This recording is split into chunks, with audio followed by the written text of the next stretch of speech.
They were always watching. Mara Thompson found the journal on a Thursday night, hidden beneath the floorboards of her new apartment. She'd only been living there for 3 weeks, and the loose board had caught her attention while she was vacuuming. Curiosity got the better of her. Inside the journal were photographs, dozens of them, women she'd never met, captured in moments they'd never know were photographed. Sleeping, shopping, walking to their cars. And beneath each photo, the same handwriting, dates, times, routines, mapped out in meticulous detail. The final page made her blood turn to ice. It was her own face, staring back at her from a photo she'd never posed for. Beneath it, in that same careful handwriting, new tenant, 3A, Mara Thompson, college student, works part-time, takes the number 7 bus, creature of habit, perfect. She looked up from the journal to the window across from her apartment, where someone had been watching her every single day. And she realized, with sickening clarity, that this wasn't the first time. Before we begin, I want to thank every soul that keeps returning to listen. You've turned whispers into echoes. If you haven't already, subscribe and stay close, because what you're about to hear is one story you won't forget.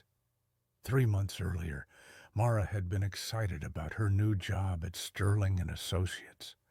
It wasn't glamorous, filing, data entry, answering phones, but it was professional experience, and the pay covered her rent, with enough left over for groceries and textbooks. Julian worked 2 desks away from her in the cramped office space. He was quiet, kept to himself mostly, always ate lunch at his desk, while everyone else went out. Mara noticed him because he seemed lonely, and she'd always had a soft spot for people who didn't quite fit in. "Morning, Julian," she'd say when she arrived. He'd look up, startled, as if no one usually greeted him. "Good morning, Mara." That was how it started. Small kindnesses, a smile in the break room, asking how his weekend was. She thought she was being friendly, building workplace camaraderie. She didn't realize she was feeding something hungry. The shift happened so gradually, she almost missed it. Julian started appearing whenever she left her desk. If she went to the copy room, he'd materialize 30 seconds later, needing to make copies. If she took a coffee break, he'd be there, stirring his cup for far too long. "We keep running into each other," he'd say with that smile that lasted just a beat too long. "Small office," she'd reply, trying to keep her tone light, even as unease crept up her spine. Then came the observations that didn't make sense. "You should try the vanilla creamer," Julian said one morning at the Keurig machine. "You usually do French vanilla, no sugar, just a splash of cream. The vanilla creamer might save you a step." Mara froze, her hand hovering over the sugar packets. "How do you know how I take my coffee?" "I'm observant." That smile again. "I notice things about people I care about." She'd never made coffee in front of him, never discussed her preferences. The break room had been empty every time she'd prepared her morning cup. The notes started appearing on her desk a week later, small, folded pieces of paper tucked under her keyboard, slipped between files, hidden inside the drawer where she kept her purse. "You handled Sharon really well today. Don't let her get to you. You're better than her attitude."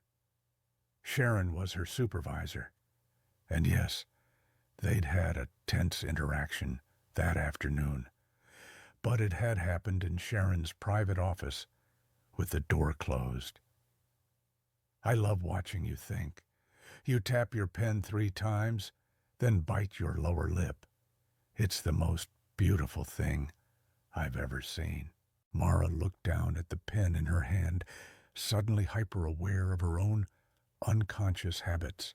She tested it, started thinking through a problem, and sure enough, 3 taps followed by her teeth catching her lip. She'd never noticed she did that. How long had he been watching her? She tried to brush it off. Maybe she was being paranoid. Maybe Julian was just socially awkward, trying to connect in his own strange way. She'd give him the benefit of the doubt. Then she found the note that made doubt impossible. I know you're scared to talk to your mom about dropping Professor Mitchell's class. You stayed up until 2 a.m. last night, worrying about disappointing her. But she'll understand. She always does. You don't have to carry everything alone. Mara's hands trembled as she read it. She'd been awake until 2 in the morning, lying in bed in her apartment, thinking about that exact situation. She hadn't told anyone, hadn't written it down, hadn't even said it out loud to herself. The words had only existed inside her head. She looked up to find Julian watching her from across the office. When their eyes met, he didn't look away, didn't pretend he'd been doing something else. He just smiled and mouthed 2 words. I understand. Mara went to HR that afternoon. Barbara listened with professional detachment, asked the requisite questions about physical contact and direct threats, and ultimately told her what she'd expected to hear. Unless there's a concrete threat, this falls under interpersonal conflict. Have you tried setting boundaries with him directly? The thought of confronting Julian made her sick. But what choice did she have? She tried avoiding him instead, took her breaks at different times, ate lunch at her desk, stopped making eye contact. It didn't matter. Julian adjusted. He knew her new schedule before she'd established one. Appeared at her desk with questions about files that didn't exist, projects they weren't working on together, anything to manufacture interaction. You're being distant, he said one afternoon, his voice soft, almost hurt. Did I do something wrong? I just need some space. Space from what? We're friends, Mara. Friends don't need space. We're co-workers, Julian. That's all. Something flickered across his face. Hurt, anger, something darker she couldn't name. Then the smile returned, but colder this time. Of course, you're right. I apologize for overstepping. She thought maybe it was over. Maybe he'd gotten the message. That night she came home to find a note taped to her apartment door. Friends support each other. Friends pay attention. Friends know when the other is hurting. I've been a good friend to you, Mara. I've listened when no one else would. I've cared when everyone else was too busy. And this is how you repay me? By pushing me away? I forgive you. I know you didn't mean it. You're just scared. But you don't have to be scared of me. I would never hurt you. I only want to take care of you, to keep you safe. I'll always be watching. Always. Her apartment was 3 miles from the office. He shouldn't know where she lived. Her address wasn't in any employee directory. Mara's hands shook as she unlocked her door and threw the deadbolt behind her. She walked to the window and looked down at the street. Across from her building, standing in the recessed doorway of a closed bookshop, was a familiar silhouette. Julian stood perfectly still, his face obscured by shadow, but she could feel his eyes on her. He raised one hand in a slow, deliberate wave. She yanked the curtains closed and sank to the floor, her heart hammering against her ribs. She pulled out her phone to call the police, then stopped. What would she tell them? A coworker knows where I live? He left me a note? They'd tell her to file a report, maybe? But nothing would happen. She needed evidence. Concrete evidence.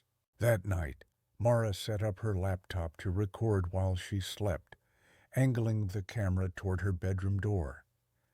If Julian was somehow getting inside, she'd have proof. At 3:47 a.m., the footage showed her bedroom door opening slowly. A figure entered, moving with careful precision through her room. He stood beside her bed for 17 minutes, just watching her sleep. Then he walked to her dresser, opened it, and pulled out the sweater she'd worn on their first day of work together, the blue one with the cardigan buttons. He held it to his face and breathed deep. Then he folded it carefully, placed it back exactly where it had been, and left. Mara watched the footage 3 times before her hands stopped shaking enough to call the police. They came, took her statement, collected the laptop as evidence. The detective assigned to her case was sympathetic but realistic. "We'll bring him in for questioning. You should file for a restraining order. In the meantime, don't stay here. Go to a friend's place, somewhere he doesn't know about."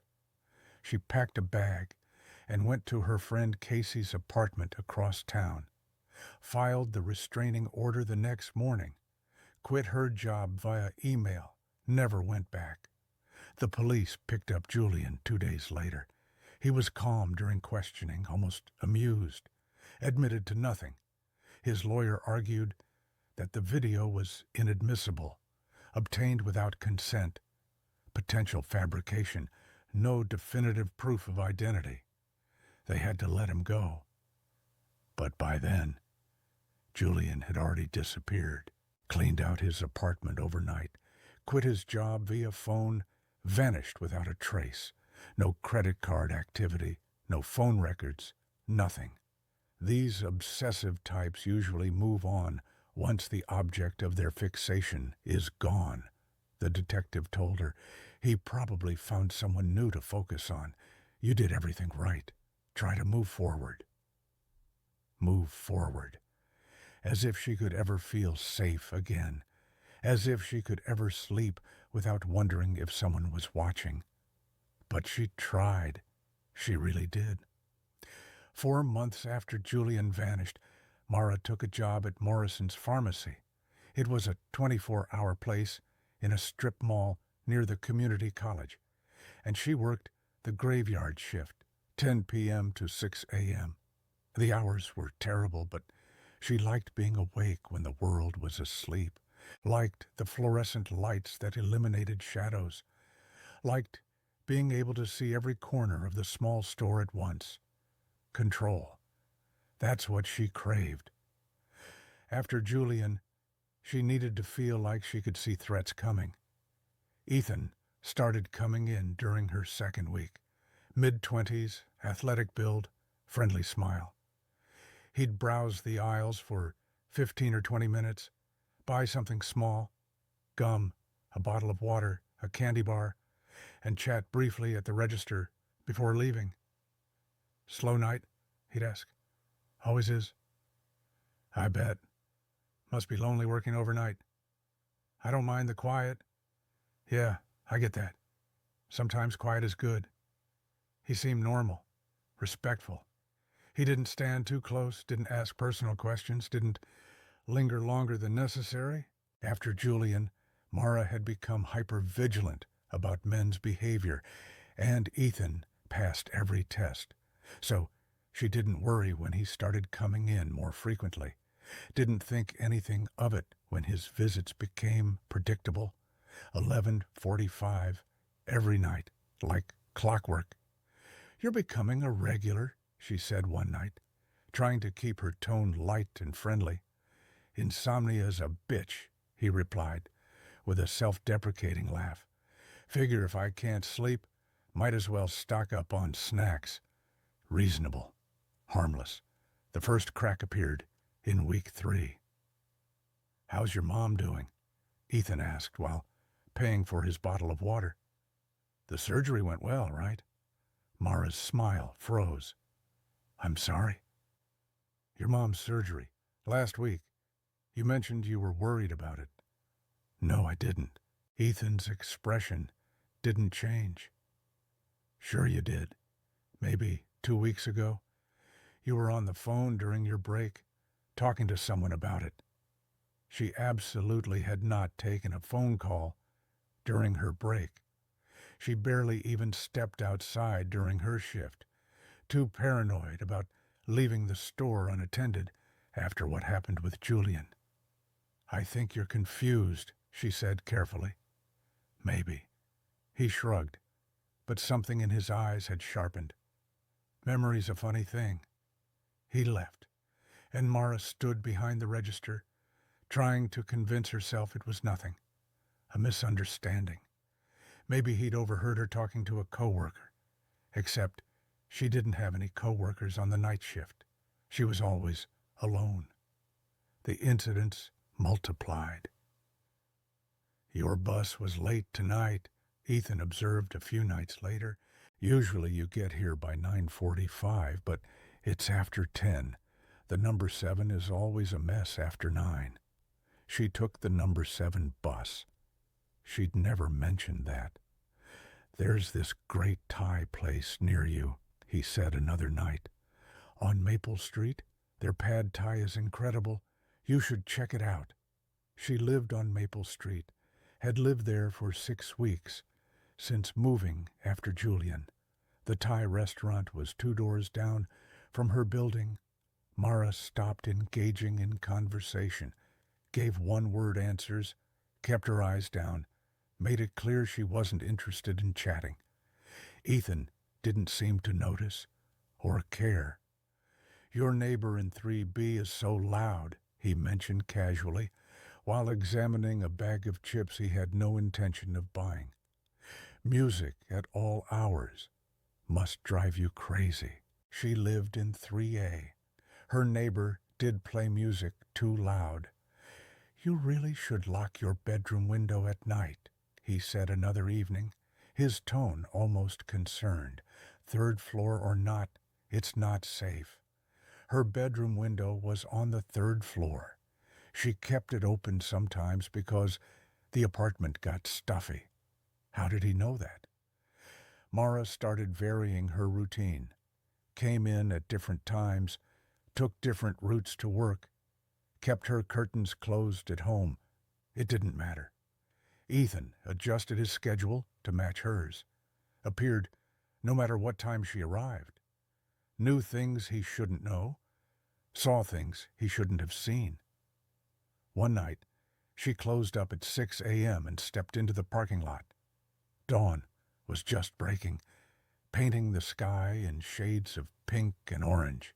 She was exhausted, running on coffee and anxiety, desperate to get home and sleep. "Mara." His voice came from behind a van parked near the entrance. Ethan stepped into view, and for the first time, she saw him clearly in natural light. The dark circles under his eyes, the way his clothes hung loose like he'd lost weight, the manic energy radiating off him. "You've been avoiding me. I have to catch my bus. The number 7 doesn't come for another 11 minutes. I checked the schedule. 11 minutes alone with him." Her heart began to race. "Why are you doing this?" The words came out before she could stop them. "Doing what? I'm just shopping. It's a free country." "You know things about me, things you shouldn't know." Ethan's smile widened, and she saw his teeth for the first time, perfectly straight, perfectly white, like he'd spent years perfecting that smile in a mirror. "I pay attention. That's what people do when they care about someone." "You don't know me." "But I do." He took a step closer. "I know your favorite food is grilled cheese with tomato soup. I know you watch The Princess Bride when you're sad. I know you sing in the shower, off-key, but it's endearing. I know you talk to your cat, Mr. Whiskers, like he's a person.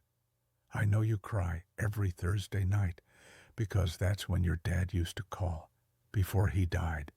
The parking lot tilted. Her father had died 2 years ago. She'd never mentioned him to anyone at work. Mr. Whiskers was her cat's name, but she'd never talked about him. And Thursday nights, God, Thursday nights were when her dad used to call, and she did cry sometimes, alone in her apartment, where no one could see. "How?" she whispered. "I told you, I pay attention. I watch, I listen. That's what love is, Mara. Knowing someone completely. Every habit, every fear, every secret thought. That's not love, that's obsession." He laughed, and the sound was wrong. Too high, too bright. Maybe. But what's the difference, really? Both require dedication. Both require sacrifice. Both mean you can never look away. Mara ran. She sprinted toward the bus stop, her bag banging against her hip, her breath coming in ragged gasps. She could hear him behind her, not running, just walking at that same steady pace, like he knew she couldn't escape. The bus appeared around the corner, early for once in her life. She threw herself through the doors as they opened. "Drive," she gasped to the driver. "Please just drive." The driver, an older woman with kind eyes, took one look at Mara's face and didn't ask questions. The doors closed and the bus pulled away. Mara looked out the window. Ethan stood in the middle of the parking lot, watching her go. He pulled out his phone, pressed it to his ear, and she could see his lips moving. Her phone buzzed in her pocket. Unknown number. "See you at home." She didn't go home. Went straight to the police station, showed them the texts that started flooding in. Dozens of them, all from different numbers, all saying the same things. "I know where you are. I know where you're going. You can't hide from me." The police took it seriously this time, assigned a patrol car to her building, helped her file for another restraining order, collected what evidence they could. But when they went looking for Ethan, they found nothing. No last name, no credit card on file at the pharmacy, paid cash for everything. The security footage showed him clearly, but facial recognition came up empty. No social media presence, no address, no digital footprint at all. He was a ghost. Morrison's pharmacy let her go 2 days later. "We're concerned about safety," the manager explained, not meeting her eyes. "Both yours and ours. We think it's best if you move on." So, now Mara had no job, no sense of security, and a growing certainty that no matter where she went, someone would be watching.